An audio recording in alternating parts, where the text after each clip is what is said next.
La creencia popular de que la hemorragia del sector minorista en Estados Unidos ha comenzado a coagular o a desacelerarse es un espejismo peligroso que oculta una realidad mucho más volátil y destructiva, pues lo que se avecina en los próximos meses no es una simple corrección del mercado ni una fluctuación estacional, sino una segunda ola de colapsos estructurales que amenaza con borrar del mapa a cadenas que han sido pilares fundamentales de la vida cotidiana estadounidense durante décadas. Lejos de estabilizarse, el desmoronamiento del comercio físico está ganando una velocidad vertiginosa, impulsado por una tormenta perfecta de factores macroeconómicos, cambios conductuales irreversibles y una obsolescencia operativa que ya no puede ser maquillada con estrategias de marketing o reestructuraciones financieras superficiales, transformando el paisaje urbano y suburbano de la nación en un cementerio de marcas que alguna vez definieron el sueño americano de consumo y prosperidad. Estamos ante un fenómeno que trasciende el cierre de negocios para convertirse en el fin de una era cultural, un momento histórico donde la infraestructura comercial que moldeó la interacción social, la arquitectura de las ciudades y los hábitos de las familias durante el último siglo, está siendo desmantelada pieza por pieza ante la mirada atónita de una ciudadanía que ve cómo sus puntos de preferencia locales, desde la farmacia de la esquina donde se confiaba la salud familiar hasta el cine majestuoso que albergó las primeras citas y los recuerdos de infancia, se desvanecen en el aire, dejando tras de sí locales vacíos y un silencio inquietante que resuena en los pasillos de centros comerciales que otrora bullían de actividad y vida. Este colapso no es una profecía distante ni un rumor alarmista de los mercados financieros, sino una realidad tangible y brutal que se está materializando en tiempo real con una agresividad que no se había visto en los últimos 20 años, marcando un ritmo de clausuras que supera cualquier precedente histórico y que pone en jaque la viabilidad misma del modelo de negocio basado en la presencia física masiva. Las grandes cadenas, aquellas que parecían invulnerables por su tamaño y su omnipresencia, están capitulando ante una carga de deuda que asciende a miles de millones de dólares, una losa financiera que se ha vuelto insostenible en un entorno de tasas de interés elevadas y márgenes de beneficio cada vez más estrechos,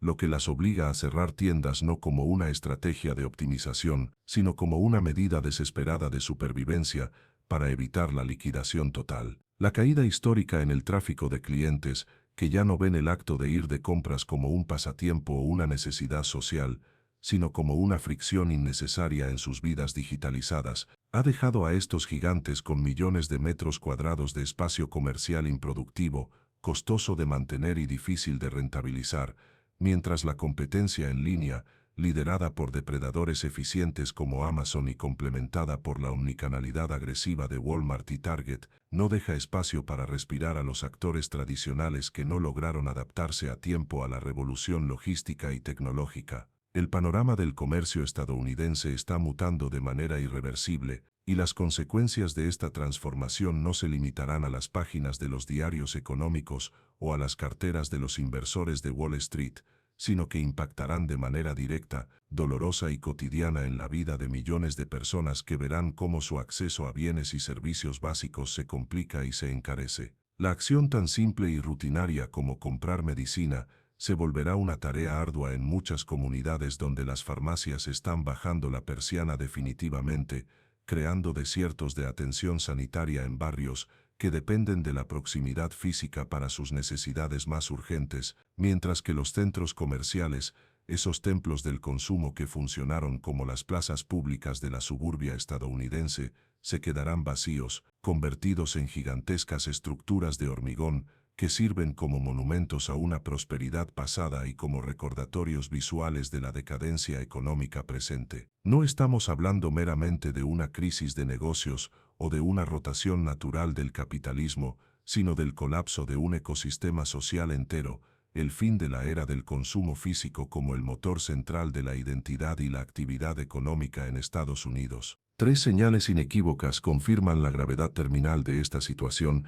y nos advierten que lo peor está por llegar. Primero, los niveles de deuda récord que asfixian a las cadenas de descuento y a las tiendas departamentales, entidades que durante años se endeudaron para financiar recompras de acciones o expansiones imprudentes y que ahora, con el grifo del crédito barato cerrado y los vencimientos de pago acercándose, se encuentran sin liquidez y sin opciones. Segundo, la desaparición acelerada de la clase media como fuerza de consumo dominante, un estrato demográfico que ha visto erosionado su poder adquisitivo por la inflación y el estancamiento salarial y que ya no puede sostener el ecosistema de tiendas de precio medio que fue diseñado específicamente para ellos, polarizando el mercado entre el lujo inalcanzable y el descuento extremo o la eficiencia digital. Y tercero, una migración masiva y definitiva hacia el comercio electrónico que está ocurriendo a una velocidad superior a cualquier otro momento de la historia, un cambio de hábito que ya no es generacional sino transversal, donde incluso los consumidores de mayor edad han adoptado la conveniencia del clic frente a la experiencia física deteriorada de tiendas con poco inventario y escaso personal, marcas que hasta hace poco se consideraban instituciones a prueba de recesión, nombres que parecían grabados en piedra en la psique colectiva, hoy se encuentran en cuidados intensivos, conectadas a respiradores artificiales financieros y esperando un milagro que probablemente no llegará, preparándose para unirse a la larga lista de víctimas de este darwinismo comercial. Al analizar la profundidad de esta crisis, se hace evidente que la estructura misma de la sociedad de consumo estadounidense se ha fracturado. La promesa de que el centro comercial estaría siempre allí, iluminado y climatizado ofreciendo una cornucopia de productos accesibles, se ha roto, revelando la fragilidad de un sistema construido sobre el endeudamiento perpetuo y la expansión inmobiliaria desmedida. La muerte del retail es también la muerte de los terceros lugares, esos espacios que no son ni el hogar ni el trabajo, donde la comunidad se encontraba y se reconocía, y su desaparición deja un vacío social que las redes sociales y las compras por Internet no pueden llenar, exacerbando el aislamiento y la fragmentación de las comunidades locales. Los letreros de liquidación total, todo debe irse, y se alquila se han convertido en la decoración predominante de las arterias comerciales de ciudades grandes y pequeñas, desde Nueva York hasta los pueblos rurales del Medio Oeste, pintando un cuadro de retirada económica que recuerda a los tiempos de la Gran Depresión, pero con una diferencia fundamental: esta vez no hay una garantía de retorno a la normalidad anterior, porque la normalidad ha cambiado de base tecnológica y cultural. La eficiencia algorítmica de Amazon y la capacidad logística de los gigantes que sobreviven han reescrito las reglas del juego de tal manera que las cadenas tradicionales, con sus costosos arrendamientos, sus cadenas de suministro lentas y sus estructuras corporativas pesadas, son simplemente incapaces de competir en precio, velocidad o conveniencia. La experiencia de compra física, que antes se valoraba por la inmediatez y el contacto sensorial con el producto, hoy se ve degradada por la falta de inversión en las tiendas, estantes desordenados o vacíos debido a problemas de cadena de suministro o robo organizado, falta de personal para atender al cliente debido a recortes laborales, y una atmósfera general de decadencia que disuade a cualquiera de volver, creando un círculo vicioso de caída de ventas y reducción de costos que acelera inevitablemente la muerte del negocio. Además, la inflación ha obligado a los consumidores a ser brutalmente selectivos con su dinero, eliminando cualquier gasto discrecional que no aporte un valor inmenso, lo que ha sido la sentencia de muerte para tiendas que vendían artículos no esenciales o cuya propuesta de valor era difusa, como las tiendas de artículos para el hogar, ropa de moda rápida de baja calidad o grandes almacenes sin identidad definida. El consumidor del 2025 es un superviviente económico que busca la máxima utilidad por cada dólar, y en esa ecuación, la tienda física tradicional, con sus precios inflados para cubrir costos operativos, suele perder la batalla frente a la transparencia de precios de Internet o la escala masiva de los clubes de precios y los supercentros. El impacto en el empleo será igualmente devastador, pues el sector minorista ha sido históricamente uno de los mayores empleadores del país, ofreciendo millones de puestos de trabajo de entrada y carreras para personas sin educación universitaria.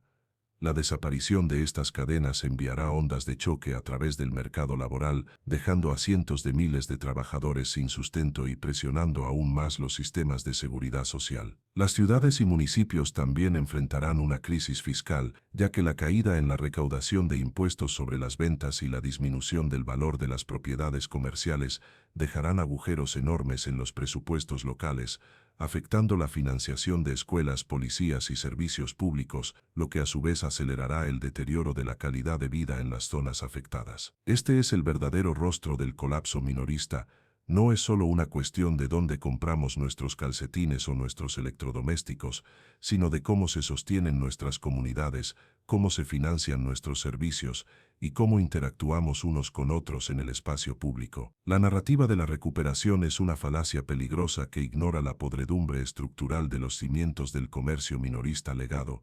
Lo que estamos presenciando es una purga necesaria pero dolorosa, una destrucción creativa schumpeteriana llevada al extremo, donde lo viejo debe morir para dar paso a lo nuevo, pero donde el proceso de muerte está siendo traumático, prolongado y socialmente costoso. En los próximos meses, nombres icónicos que evocan nostalgia y familiaridad podrían desaparecer del mapa estadounidense en cualquier momento, borrados por acreedores impacientes y consumidores indiferentes, marcando el final definitivo de una época dorada del consumismo físico que definió el siglo XX americano y dando paso a una era de incertidumbre, digitalización radical y austeridad forzada. La lista de cadenas en peligro no es aleatoria, representa una radiografía de las vulnerabilidades de la economía estadounidense actual, abarcando desde el sector de la salud hasta el entretenimiento, pasando por la moda, el mejoramiento del hogar y las necesidades básicas, demostrando que ningún sector es inmune a la marea del cambio.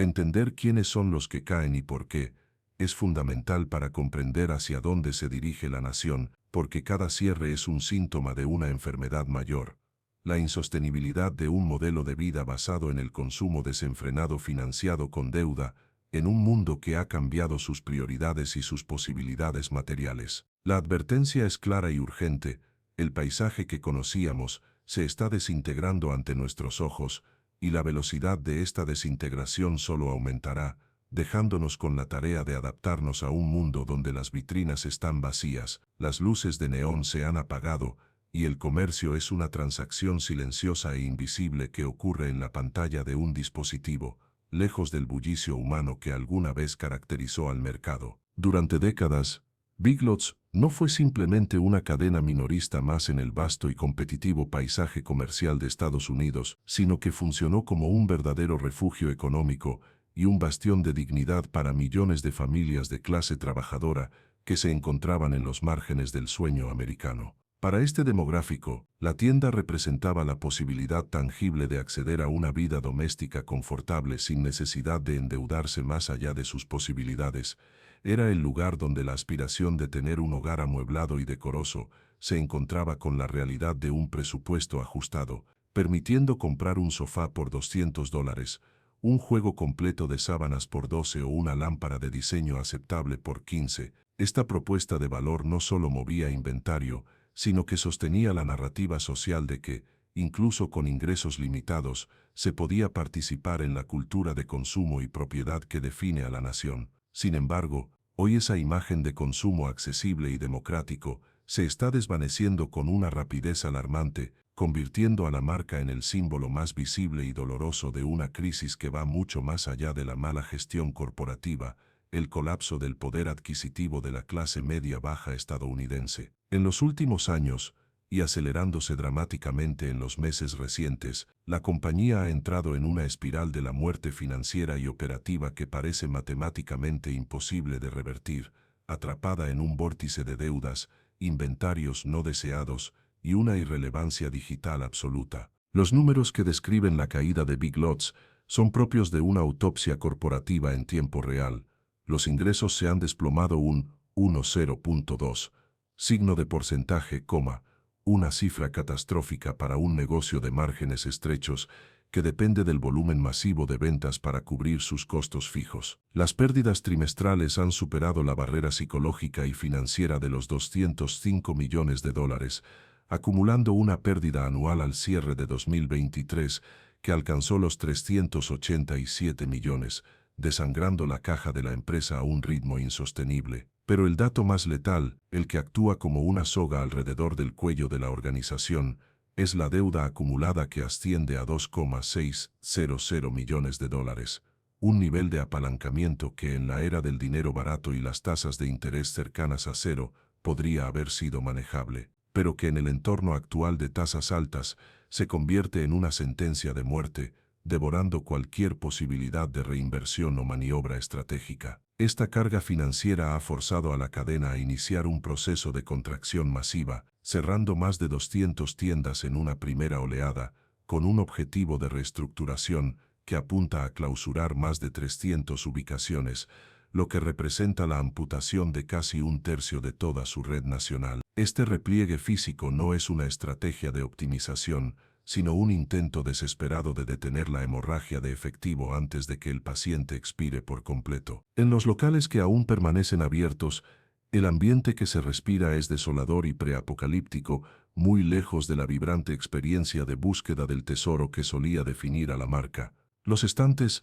antes repletos de oportunidades y productos variados, ahora lucen vacíos o desordenados. Los horarios de atención se han reducido drásticamente para cortar costos laborales y los letreros de liquidación total y todo debe irse dominan la escena visual, actuando como banderas blancas de rendición. En estados clave como Ohio, Pennsylvania, Florida o Texas, donde Big Lots tenía una presencia comunitaria arraigada, los vecinos observan este declive con una mezcla de tristeza y resignación, entendiendo que lo que están presenciando no es solo el cierre de una tienda, sino el reflejo tangible de una economía doméstica que se ha agotado. La desaparición de Big Lots de estos vecindarios deja un vacío comercial que no será llenado fácilmente, obligando a los consumidores a desplazarse distancias mayores o a pagar precios más altos en otras cadenas, exacerbando la presión sobre sus ya limitados presupuestos. Las causas de este desastre son profundas y multifacéticas,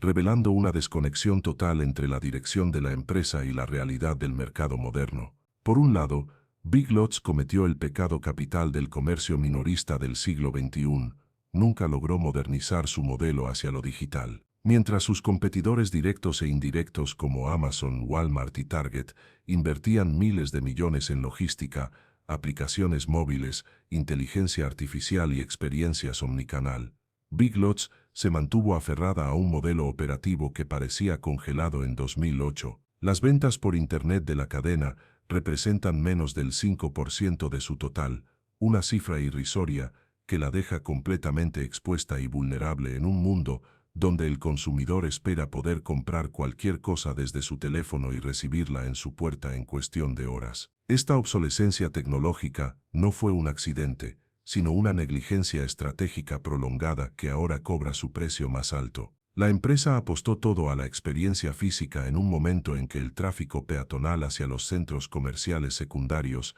y las zonas comerciales de descuento está en caída libre. Sin embargo, el factor más devastador y revelador de la crisis de Big Lots es la erosión brutal del poder adquisitivo de su clientela tradicional,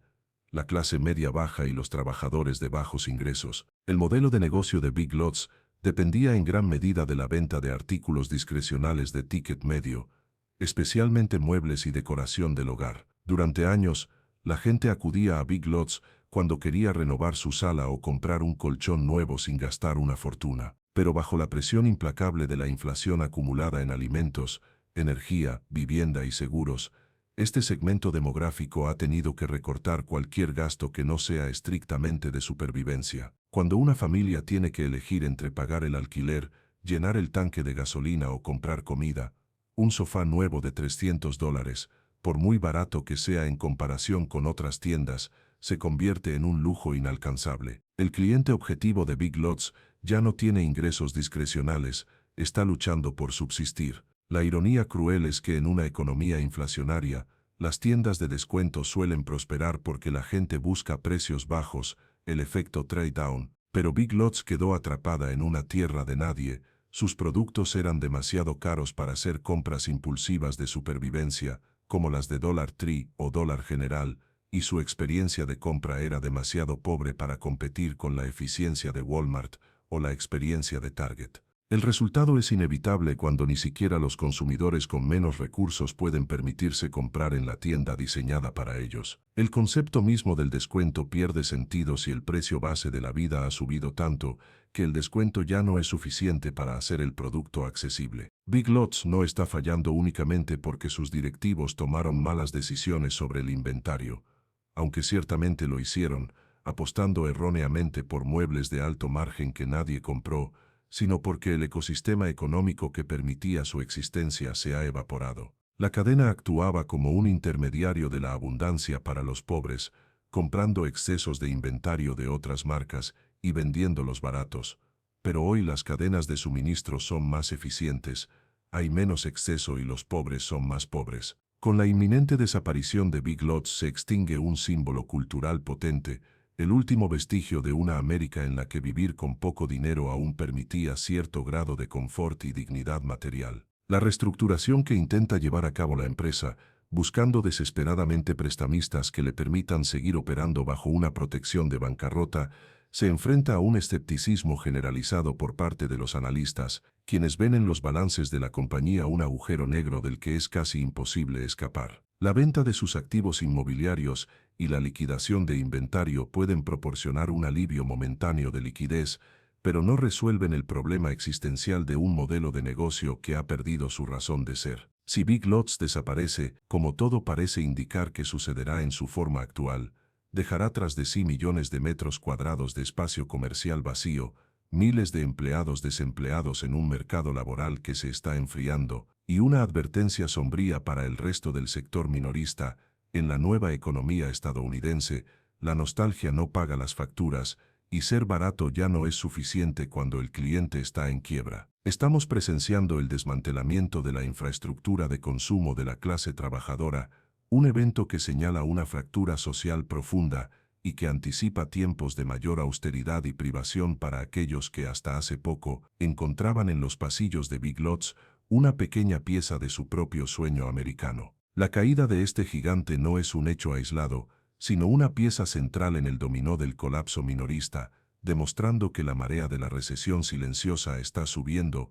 y ya ha comenzado a ahogar a aquellos que nadaban en la parte menos profunda de la piscina económica. Durante más de 8 décadas,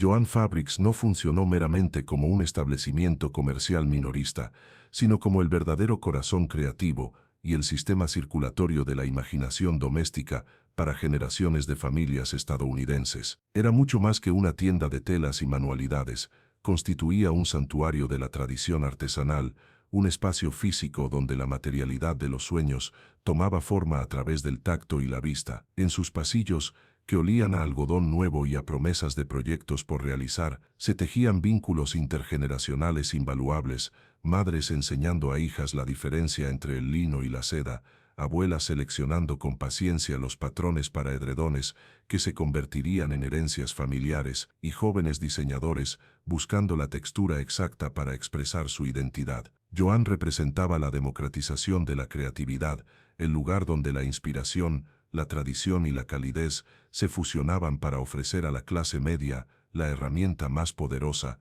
la capacidad de crear algo único con sus propias manos. Sin embargo, esa rica historia de creatividad doméstica se está deshilachando con una rapidez y una violencia que amenaza con cortar el hilo vital de esta institución para siempre, transformando lo que fue un templo de la inspiración en un monumento a la obsolescencia empresarial y la mala gestión financiera. En los últimos 3 años la compañía ha entrado en una caída libre operativa y fiscal que desafía toda lógica de supervivencia a largo plazo. Enfrenta una erosión continua e imparable de sus ingresos, exacerbada por una carga de deuda que supera la cifra astronómica de $1.000 millones, un lastre que, en el actual clima económico de crédito restringido, actúa como un ancla que arrastra a la empresa hacia el fondo del océano corporativo. La situación del flujo de efectivo se ha vuelto tan crítica y negativa que ha generado una paradoja comercial devastadora, admitida públicamente por la propia directiva en un acto de honestidad brutal.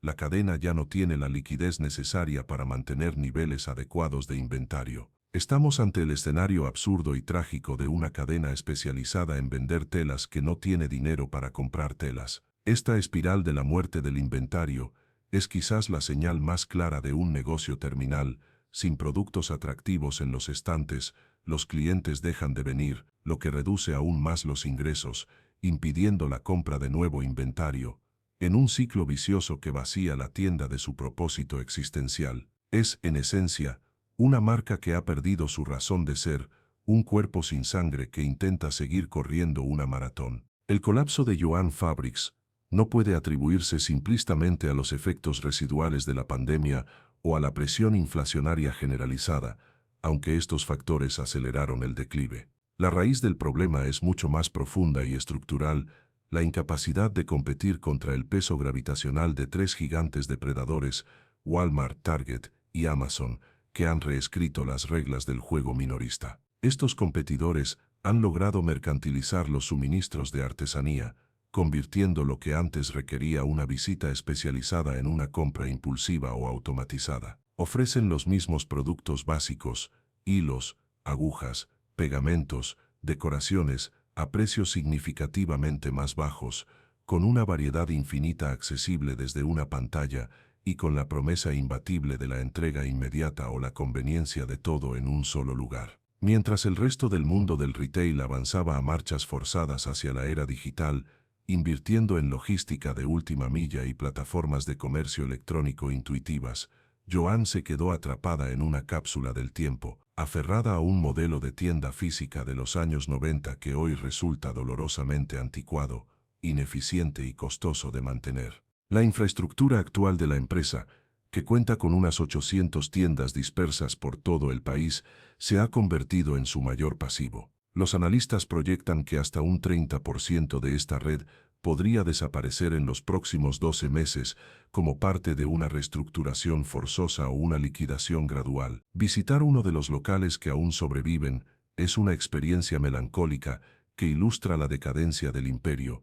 La iluminación amarillenta y parpadeante baña pasillos desolados, donde los estantes vacíos se alternan con mercancía desordenada, creando un ambiente que refleja el agotamiento de un negocio que ha tirado la toalla. Los propios empleados, reducidos en número y moral, reconocen en voz baja que apenas reponen el inventario suficiente para que el lugar no parezca completamente abandonado, luchando una batalla diaria contra la irrelevancia. La atmósfera de casa del tesoro y descubrimiento, que solía definir la visita a Joan, ha sido reemplazada por la frustración de no encontrar lo básico y la tristeza de ver un espacio creativo convertido en un almacén fantasma. Lo que Joan está perdiendo va mucho más allá del dinero o la cuota de mercado. Está perdiendo el vínculo emocional irreemplazable que la mantenía viva en la mente del consumidor. El valor sentimental y táctil de tocar la tela antes de comprarla, de comparar colores bajo la luz de la tienda, de recibir consejo de un empleado experto,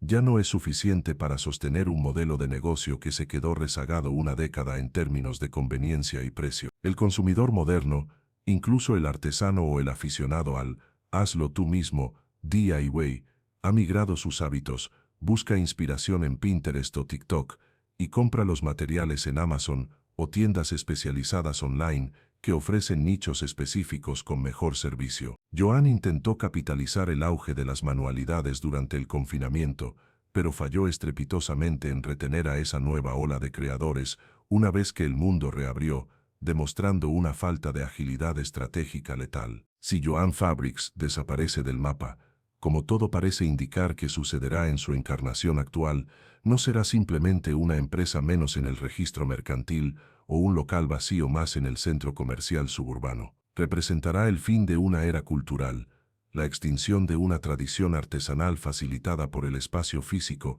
que durante generaciones alimentó la imaginación estadounidense y permitió la expresión individual a través de la manufactura casera. Su caída simboliza el triunfo de la eficiencia digital y la estandarización sobre la experiencia táctil y la exploración pausada, dejando un vacío en las comunidades locales donde los creativos, las costureras y los artistas ya no tendrán un punto de encuentro común, obligados a dispersarse en el vasto y solitario océano del comercio electrónico. Es la muerte silenciosa de la mercería como institución social, aplastada por la logística del siglo XXI y la deuda corporativa, un recordatorio de que en la economía actual, la nostalgia no es una moneda de cambio válida, y la tradición sin innovación es una sentencia de muerte asegurada. Durante más de 8 décadas, Joan Fabrics no fue simplemente un establecimiento comercial dedicado a la venta de insumos textiles, sino que funcionó como el verdadero corazón creativo y el centro neurálgico de la vida doméstica para millones de familias estadounidenses, erigiéndose como un santuario secular donde la tradición de la manufactura casera, la costura y las manualidades se transmitía de generación en generación como un legado de amor y habilidad manual. En sus pasillos, impregnados de ese olor característico a algodón crudo, lana y adhesivos, se tejieron literalmente los vínculos entre madres, abuelas e hijas, quienes pasaban interminables tardes de fin de semana recorriendo los estantes en busca de la tela perfecta para un vestido de graduación, el fieltro para un proyecto escolar o la lana específica para una manta de invierno, convirtiendo el acto de compra en un ritual de inspiración, tradición y calidez humana que definía la identidad de la clase media creativa. Sin embargo, esa historia de creatividad doméstica, que parecía inmune al paso del tiempo por apelar a instintos tan básicos como el de crear y reparar, se está deshilachando hoy con una velocidad vertiginosa y dolorosa, víctima de una tormenta perfecta de mala gestión financiera, obsolescencia tecnológica y un cambio brutal en los hábitos de consumo que amenaza con cortar para siempre el hilo vital de esta institución. La situación actual de Joann Fabrics es el retrato de una agonía empresarial que ha dejado de ser un rumor para convertirse en una realidad estadística devastadora, marcada por una caída continua e implacable en sus ingresos durante los últimos 3 años, un periodo en el que la compañía pasó de disfrutar del breve renacimiento de las manualidades durante los confinamientos de la pandemia a enfrentarse a la cruda realidad de una deuda que hoy supera los $1.000 millones. Este pasivo masivo se ha convertido en una losa funeraria para la empresa, asfixiando su flujo de caja hasta tal punto que ha llevado a la compañía a una paradoja existencial humillante y letal. La propia directiva ha tenido que reconocer públicamente que ya no cuentan con la liquidez necesaria para mantener niveles adecuados de inventario, lo que ha transformado a una cadena cuyo propósito fundamental es vender telas en un negocio que no puede permitirse comprarlas para abastecer sus propios estantes. Es, en esencia, la muerte por inanición de un gigante que ha perdido su capacidad de alimentar su ciclo comercial básico, rompiendo la promesa fundamental que tenía con sus clientes, la disponibilidad de materiales para crear. Cuando un artesano, una modista o un aficionado entra a una tienda especializada y no encuentra el cierre, el hilo o el patrón que necesita para terminar su proyecto, la confianza se rompe de manera irreparable, y ese cliente, forzado por la necesidad, migra hacia otras opciones y rara vez regresa. El problema estructural de Joann no surgió únicamente como consecuencia de la inflación reciente ni de las interrupciones en la cadena de suministro global, aunque estos factores aceleraron su declive, sino que tiene su raíz profunda en el peso aplastante de 3 competidores titánicos que han reescrito las reglas del juego minorista: Walmart, Target y, sobre todo, Amazon. Estos gigantes del comercio han logrado mercantilizar los suministros de artesanía, convirtiendo lo que antes era una compra especializada en una transacción de commodity. Hoy en día, todos ellos venden los mismos productos básicos, desde pistolas de pegamento hasta kits de tejido, a precios significativamente más bajos, con una variedad infinita que ninguna tienda física puede igualar y con la conveniencia letal de la entrega inmediata en la puerta de casa. Mientras el resto del mundo del retail avanzaba a marchas forzadas hacia la era digital, invirtiendo en plataformas de comercio electrónico robustas y logística de última milla, Joann se quedó atrapada en una nostalgia operativa, aferrada a un modelo de tienda física concebido en los años 90 que hoy resulta anticuado, ineficiente y prohibitivamente costoso de mantener. La infraestructura de la empresa, compuesta por unas 800 tiendas dispersas por todo el territorio nacional, se ha convertido en un lastre insostenible en lugar de un activo estratégico, y las proyecciones más pesimistas sugieren que hasta un 30% de esta red podría desaparecer en los próximos 12 meses, dejando vacíos enormes en los centros comerciales y en las comunidades que dependían de ella para sus suministros creativos. La decadencia física de los locales de Joann es el reflejo visual de un negocio exhausto que ha tirado la toalla. En muchas de sus tiendas, la iluminación fluorescente amarillenta parpadea sobre pasillos que lucen desoladoramente vacíos o desordenados, con estanterías que presentan huecos evidentes donde antes había rollos de tela coloridos y abundantes. Los empleados, reducidos en número y desmoralizados por la incertidumbre laboral, reconocen en voz baja que apenas reponen el inventario suficiente para que el lugar no parezca completamente abandonado, operando en un modo de supervivencia mínima que los clientes perciben instantáneamente al cruzar la puerta automática. El ambiente que antes vibraba con la energía de los proyectos futuros y la imaginación de los creadores, ahora se siente estancado, silencioso y cargado con el polvo de la obsolescencia. Joan no está perdiendo solo dinero en cada trimestre fiscal, está perdiendo algo mucho más difícil de recuperar, el vínculo emocional profundo que la mantenía viva en la mente de sus consumidores, el valor sentimental y práctico de poder tocar la tela, sentir su caída, su textura y su peso antes de comprarla. Una ventaja competitiva que durante años se pensó que protegería a la empresa del comercio electrónico, ya no basta para sostener un modelo económico que se quedó rezagado una década atrás en términos de eficiencia y precio. La generación de consumidores más jóvenes, aunque interesada en el movimiento hazlo tú mismo, DIY, ha sido educada por el algoritmo de las redes sociales y la inmediatez de Internet. Para ellos, la lealtad a una marca heredada no existe si esa marca no puede ofrecer una experiencia de usuario fluida, precios competitivos y disponibilidad garantizada. Si Joan Fabrics termina por desaparecer, como sugieren los analistas y los propios movimientos desesperados de reestructuración de deuda de la empresa, el impacto cultural será tan significativo como el económico. No será solo una empresa menos en el mapa corporativo de Estados Unidos, ni simplemente otro local vacío en un centro comercial de los suburbios. Será el fin definitivo de una tradición artesanal que durante generaciones alimentó la imaginación estadounidense y permitió una forma de autonomía doméstica. La caída de Joan simboliza el triunfo de la cultura de comprar y tirar sobre la cultura de crear y reparar. En un mundo dominado por la moda rápida desechable de Shein y la obsolescencia programada, el espacio para la paciencia, la habilidad manual y la creación personalizada se está reduciendo drásticamente. Las pequeñas empresas de Etsy, las costureras locales, los grupos de tejido de las iglesias y los programas de arte escolares perderán su proveedor principal y más accesible, lo que encarecerá y dificultará la práctica de estas habilidades, empujándolas hacia un nicho de lujo o hacia la extinción. La desaparición de Joan Fabrics representa el corte final del cordón umbilical que unía a la sociedad moderna con su pasado manufacturero doméstico, dejando a millones de creadores huérfanos en un mercado que valora la velocidad y el consumo pasivo por encima de la creación activa y la pausa reflexiva que requiere el trabajo manual. Estamos presenciando el desmantelamiento de la infraestructura de la creatividad amateur en Estados Unidos,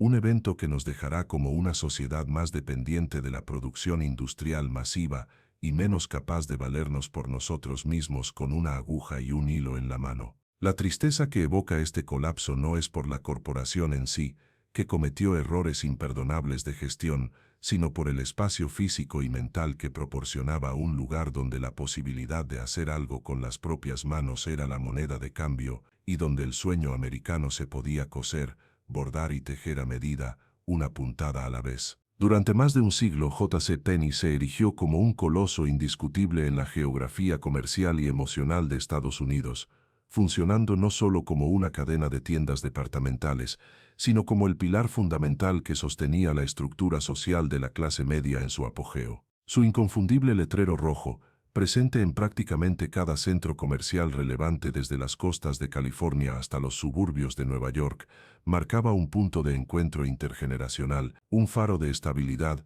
donde se ritualizaba el consumo familiar. Allí se adquirían los abrigos para enfrentar el invierno, se elegían meticulosamente los trajes para la primera entrevista de trabajo y se compraban los regalos de Navidad que definían la prosperidad de un hogar. J.C. Penney era sinónimo de una América predecible, segura y accesible, una institución que prometía calidad decente a precios justos, actuando como el ancla física y simbólica de la cultura del mal que definió el urbanismo y la sociabilidad del siglo XX. Sin embargo, en el Estados Unidos fracturado y digitalizado de hoy, esa imagen de fortaleza y tradición pertenece irrevocablemente al pasado, habiéndose transformado en una de las historias de decadencia corporativa más dolorosas y prolongadas de la historia moderna, una lenta agonía que se desarrolla a la vista de todos como un monumento que se desmorona ladrillo a ladrillo, sin que nadie tenga la fuerza o la voluntad para detener su caída. La cadena,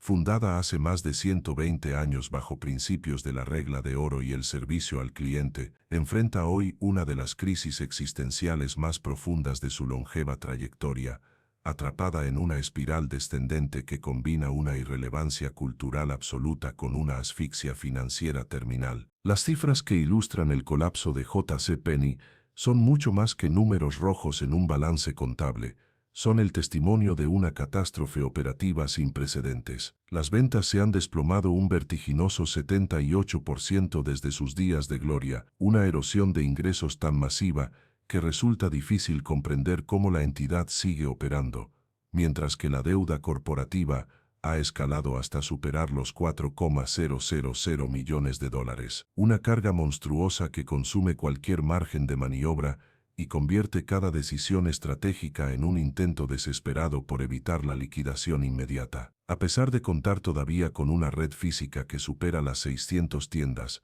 el rendimiento general del sistema sigue en caída libre, revelando que el problema no es de ubicación, sino de propósito. J.C. Penney se ha convertido en una solución en busca de un problema que ya no existe, su modelo de tienda departamental generalista, que intenta vender de todo un poco a todo el mundo, ha quedado obsoleto en una era de especialización extrema y conveniencia algorítmica. La participación de las ventas en línea, que apenas rasguña un paupérrimo 15% de los ingresos totales, es el síntoma más claro de una compañía que se quedó dormida al volante, mientras la autopista del comercio giraba bruscamente hacia el mundo digital. Esta cifra es una sentencia de muerte en 2025, demostrando hasta qué punto la compañía se quedó rezagada frente a competidores que entendieron el cambio de paradigma mucho antes. Target se reinventó como un destino de estilo asequible y chic. Macy's optimizó su presencia omnicanal aunque con dificultades,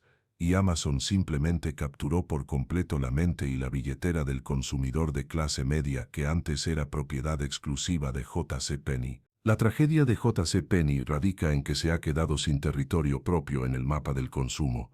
Ha perdido su razón de ser. Su base de clientes leales, compuesta mayoritariamente por mujeres mayores que valoraban la experiencia tradicional de compra, está desapareciendo por razones demográficas naturales o migrando hacia opciones más económicas debido a la presión inflacionaria. Por otro lado, las generaciones jóvenes millennials, Gen Z y Alpha, simplemente no sienten ninguna conexión emocional ni práctica con una marca que asocian con la estética deprimente de los centros comerciales en decadencia y con la ropa que usarían sus abuelos. Para un adolescente de hoy, J.C. Penney es una reliquia invisible, un nombre que quizás han visto en una fachada despintada, pero que nunca considerarían para definir su identidad o estilo. Esta desconexión generacional es fatal, pues una marca que no logra reclutar nuevos consumidores está condenada a envejecer y morir junto con sus clientes actuales. Las tiendas físicas, que deberían ser el escaparate de la marca y su principal ventaja competitiva, reflejan esta realidad con una crudeza que rompe el corazón. Caminar hoy por un J.C. Penney promedio es adentrarse en una atmósfera de abandono y melancolía, pasillos inmensos y cavernosos, donde el eco de los propios pasos resuena ante la ausencia de compradores, cajas registradoras cerradas y cubiertas de polvo, departamentos enteros con inventario desordenado o escaso, y una iluminación que a menudo es tenue para ahorrar costos de energía, creando un ambiente que recuerda más a un almacén en proceso de liquidación o a un escenario post-apocalíptico que a una vibrante tienda departamental. La falta de personal es palpable. Encontrar a un empleado para hacer una pregunta o procesar una devolución se ha convertido en una odisea, lo que termina de ahuyentar a los pocos clientes que aún se atreven a cruzar sus puertas. La situación es tan crítica que J.C. Penney ya tuvo que declarar la bancarrota una vez en el fatídico año 2020. Es un proceso del que salió cojeando,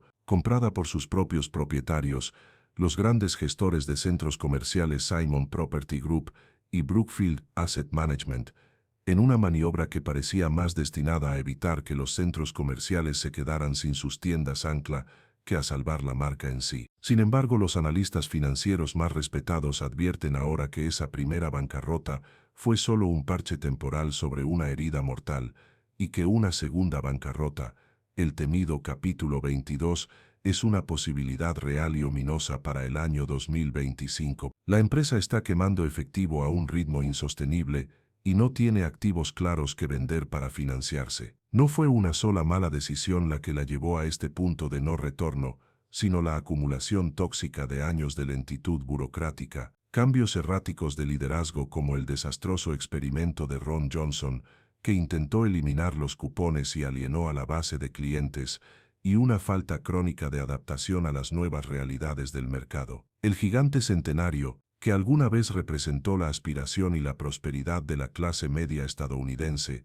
avanza hoy hacia su ocaso definitivo, dando sus últimos pasos en silencio, convertido en un zombi corporativo que deambula por los pasillos vacíos de los centros comerciales moribundos. La caída de J.C. Penney es también la caída del modelo de tienda ancla. Durante décadas,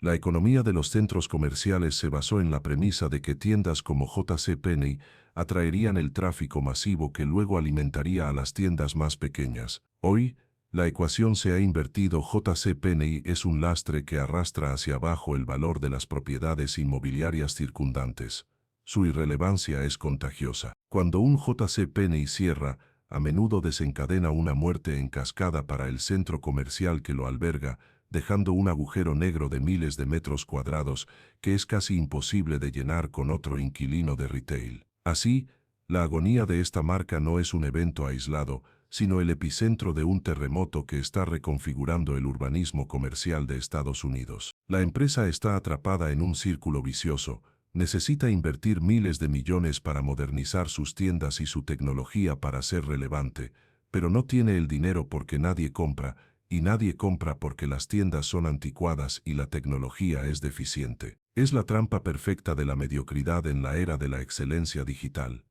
La marca carece de la exclusividad del lujo, de la emoción de la moda rápida y de la eficiencia de los hipermercados. Es un medio que ha dejado de existir. Lo que estamos presenciando con J.C. Penney es el final biológico de un organismo corporativo que no pudo evolucionar. Es una lección brutal sobre la impermanencia del éxito empresarial y la crueldad del capitalismo de consumo. La nostalgia que muchos sienten al ver el declive de la tienda no es por la empresa actual, sino por el recuerdo de lo que representaba un tiempo más simple, donde las opciones eran limitadas pero claras, y donde el centro comercial era el centro de la comunidad. Esa era ha terminado, y J.C. Penney, como su último gran representante, está bajando el telón. Si finalmente desaparece del mapa en los próximos meses o años, dejará un vacío físico inmenso, pero quizás un vacío emocional aún mayor, marcando el punto final de la era en la que la clase media estadounidense se definía por dónde compraba sus sábanas y sus pantalones de mezclilla. La lenta agonía del gigante de los centros comerciales es, en última instancia, el espejo de la lenta transformación y fragmentación de la propia sociedad a la que sirvió durante más de un siglo. Durante décadas, el nombre de Neiman Marcus resonó en la psique cultural y económica de Estados Unidos, no simplemente como una marca minorista, sino como la encarnación suprema de un estatus inalcanzable para la mayoría y de una aspiración obligatoria para la élite, funcionando como una verdadera catedral del capitalismo de alta gama, donde el exceso no solo era permitido, sino celebrado como una virtud cívica. Cruzar las puertas de sus establecimientos, ubicados estratégicamente en los códigos postales más afluentes del país, era atravesar una frontera invisible hacia un universo paralelo de exclusividad curada, un mundo donde los bolsos de $4,000, los abrigos de piel de $6,000 y las joyas de cifras astronómicas se exhibían bajo una iluminación teatral que prometía transformar la identidad del comprador. Neiman Marcus era el espejo en el que se miraba una América próspera y confiada, una sociedad que creía firmemente en la ostentación como la prueba definitiva del éxito personal. Sin embargo, en el panorama fracturado y sombrío del año 2025, Marcus, incluso el sector del lujo, que durante mucho tiempo se consideró blindado contra las vicisitudes de los ciclos económicos convencionales, ha demostrado ser frágil, revelando que la institución está sufriendo una crisis existencial que va más allá de los balances financieros para adentrarse en el terreno de la irrelevancia cultural. Lo que estamos presenciando no es simplemente una mala racha de ventas, sino el colapso de una filosofía de vida, el momento histórico en que el lujo dejó de ser un sueño aspiracional para convertirse en una carga social y en un símbolo de desconexión absoluta con la realidad. La situación financiera de Neiman Marcus es el canario en la mina de una recesión de guante blanco que está afectando a las capas superiores de la economía. Las ventas de la cadena han experimentado una caída sostenida del 12%, un descenso alarmante para un negocio que depende de márgenes extremadamente altos y de una clientela supuestamente leal. La deuda corporativa, una sombra que ha perseguido a la empresa desde sus diversas compras apalancadas por fondos de capital privado, supera nuevamente los 1,000 millones de dólares, actuando como un ancla pesada que impide la innovación y la agilidad necesarias para navegar en un mercado volátil. La huella física de la marca se está contrayendo visiblemente. De las más de 40 tiendas emblemáticas que llegó a operar como templos del consumo conspicuo, hoy solo 36 continúan abiertas, y muchas de ellas operan bajo la amenaza constante de la clausura o la renegociación de alquileres. Pero el dato más preocupante,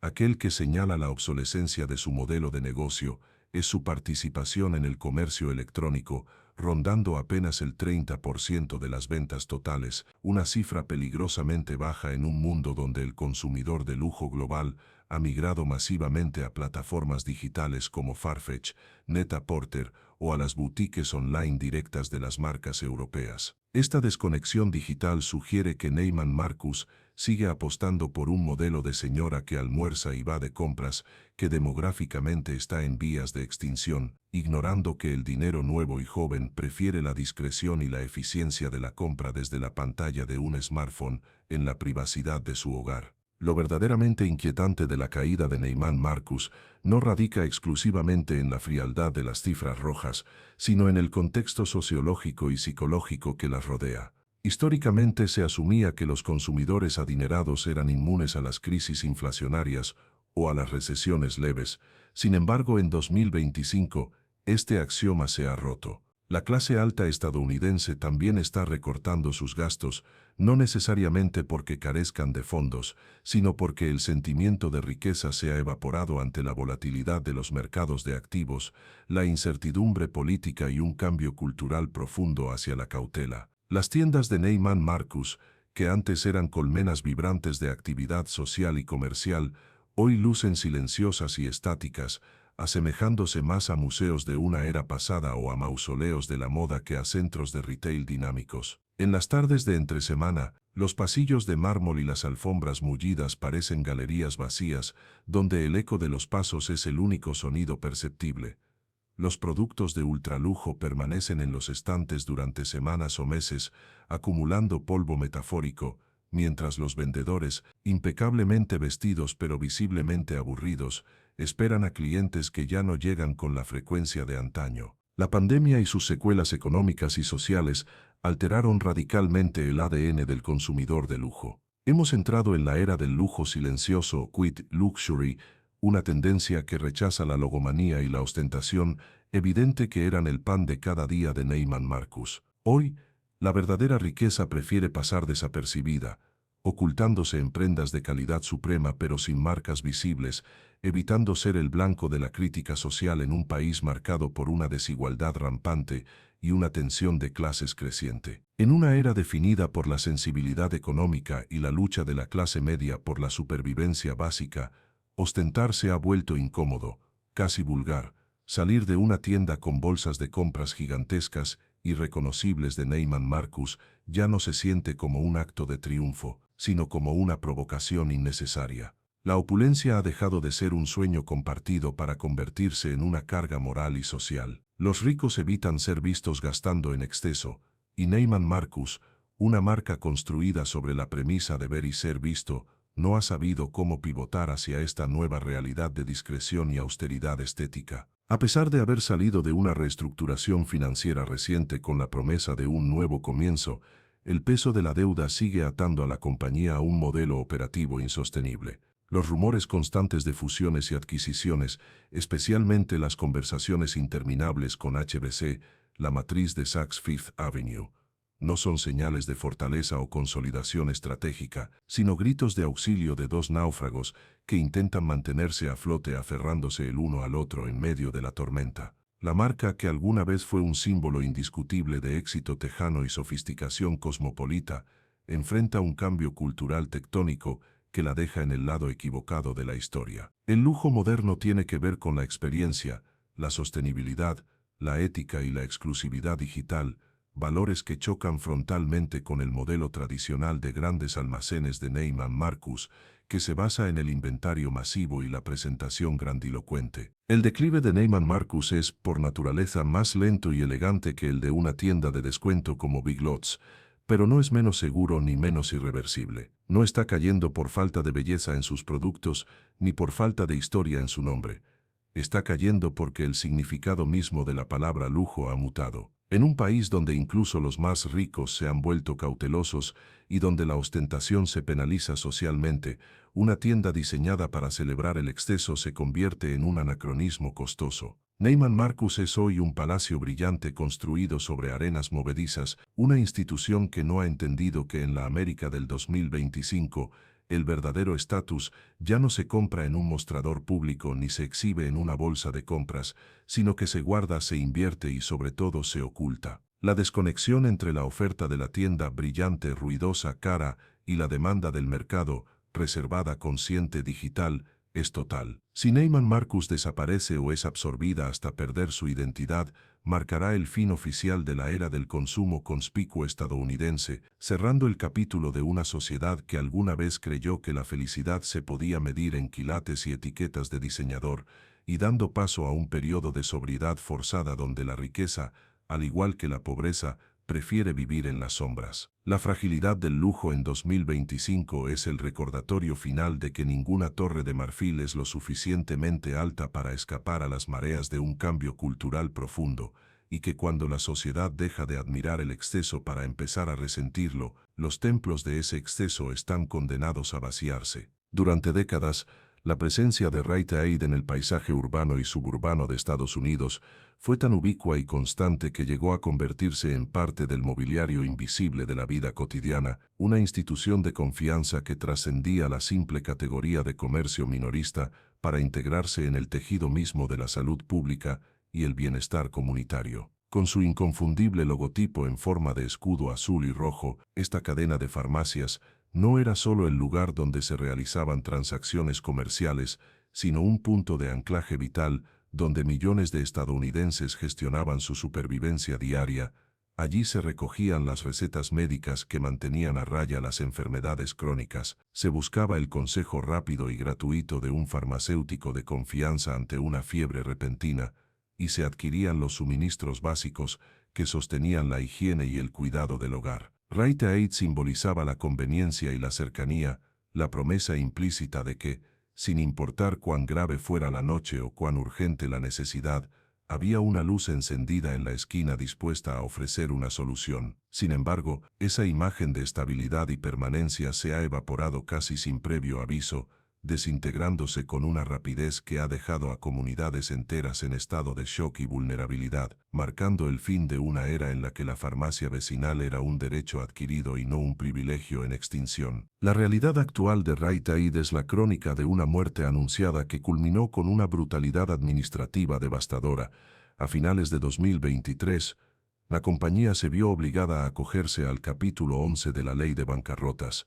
un movimiento desesperado que intentaba ganar tiempo, pero que, en la práctica, funcionó como el certificado de defunción de su modelo operativo tradicional. La cadena, que alguna vez fue la tercera más grande del país, colapsó bajo el peso insoportable de una tormenta perfecta corporativa y legal. Por un lado, arrastraba una deuda financiera paralizante de más de $3,000 millones, resultado de años de una gestión ineficiente y de intentos fallidos por competir en escala con los titanes del sector, CVS y Walgreens. Pero el golpe de gracia, el factor que convirtió una crisis financiera manejable en una catástrofe existencial, fue la carga tóxica de los litigios relacionados con la crisis de los opioides. Rite Aid enfrentaba más de $1,000 millones en demandas federales y estatales, acusada de haber facilitado la epidemia de adicción que ha asolado a la nación al surtir recetas de analgésicos de manera indiscriminada y sin los controles adecuados. La ironía trágica es ineludible. La institución que debía velar por la salud de la comunidad terminó siendo devorada por su complicidad, por acción u omisión, en una de las peores crisis de salud pública de la historia moderna, una carga moral y financiera que ningún balance contable pudo resistir. La manifestación física de este colapso en el año 2025